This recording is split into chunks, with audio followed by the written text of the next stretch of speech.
Okay, so if we have acetic acid with sodium hydroxide, we have a weak acid with a strong base. And as I already mentioned, sodium is unreactive, but the acetate is. So the first reaction you see here is what happens when sodium hydroxide reacts with acetic acid. It creates the acetate anion. That anion can then react with water to create hydroxide ions in solution, which would make a basic solution.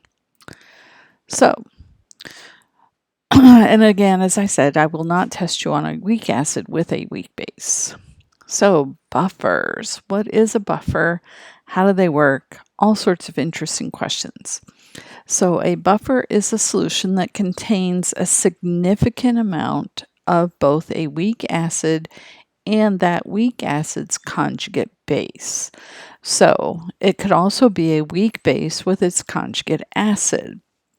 And what this allows it to do then is when we add hydrogen ions or hydroxide ions, we can do a acid-base reaction, which will allow the pH not to change or change very little, and then allow that solution to stay where it is. So an example would be something like, and you should write down some of these, acetic acid with maybe sodium acetate, and that would be an example of a weak acid with its conjugate base.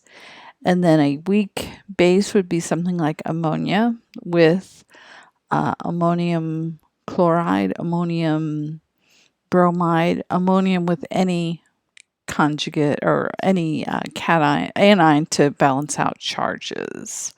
And the reason I include the counter ion is not that it has to be a specific one, but there would be one just because we have to have an electrically neutral solution. So here we have two solutions. Both are at pH 8. One is a buffer, and that would be the one on the right, and the one on the left is not a buffer. If we add the same amount of acid or base to that solution, the one that is the buffer will not see a significant change in pH, whereas the one that is a buffer or is not a buffer will have a significant change in pH. So when we have our two solutions, we have a buffer as long as the concentrations of the acid and its conjugate base or base and its conjugate acid are almost the same amount or concentration. Buffers are good at getting rid of any kind of solutions that we add, whether we add hydroxides or hydrogen ions. It will be consumed by that conjugate acid-base pair without getting a huge change in pH. We would, however, get more of the anion generated. So if I were to add hydroxides, the acid that I have in there, my weak acid, would be the substance that would react. And it would recreate some of my anion plus more water. If I added acid, then the anion or the conjugate base would react with the acid, creating more water and more of my weak acid, which doesn't dissociate very well, so it won't change the pH very much. Therefore, we can use buffers to maintain a constant pH. This is how your blood system works. This is how pools work. We're trying to create a buffer so the pH won't change. So if we start in the middle of the slide, this is when we have the best buffer, when we have the same molarity acid and its conjugate base. In this case, we're using acetic acid. If I add acid, I'll create a little more of my acid, and I'll decrease the amount of my conjugate base, but the pH won't change. And if I add base to the center again, I would move to the left or to the right, and I would create more of my conjugate base and consume some of my acid. But I would not create a significant amount of hydrogen or hydroxide ions, and so the pH would not change very much. So buffer capacity is one of your vocab words that you have to understand. The amount of strong acid or strong base that can be added to a solution before the pH will change significantly. all buffers have a limited capacity, and that depends on how much the concentration of those two species are, your acid conjugate base pair for your weak acid, weak base, because eventually you'll use up either all of your acid or if you add enough hydroxide, or you'll use up all of your conjugate base if you add enough hydronium ions. So it depends on the number of moles of the weak acid and its conjugate base that are in the mixture. The more moles you have, or the more high the concentration is, the higher the buffer capacity. And once the buffer components are near depletion or getting small for one of the two components, then we'll start to see large changes in pH.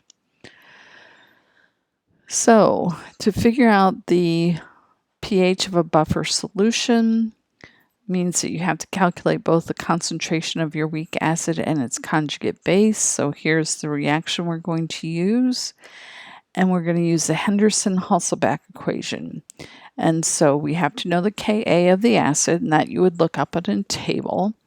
If you knew the concentration of the conjugate base that you had and the concentration of the original acid you have, then you can do this simple calculation. We'll have a few of these to try out, but it's a pretty straightforward equation.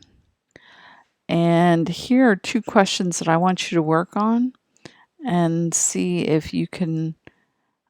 So here we have two, they're the same volume, but one has higher concentration of the acid and conjugate base. And so buffer 1 would be have a higher buffering capacity than buffer 2, but buffer 1 and 2 would have the same original pH. Because if we put into this equation here, 1 divided by 1, or 0.1 divided by 0.1, we get that same ratio, and we would get the same answer in both cases. So 1 would have a higher buffering capacity, solution 1, but buffer 1 and 2 would be at the same original pH. So here's a graph of what it looks like when we have a buffer. We see that we have a very long plateau from about 0 milliliters to almost 70, 75. And that's where we've used up a significant portion now of our acetic acid by adding a base. And now we're getting to have a buildup of the acetate. And now the buffering capacity is nearing its limit. And then we would just go through a regular titration endpoint. We will talk about acid-base titrations tomorrow. So let me know if you have questions. Thanks.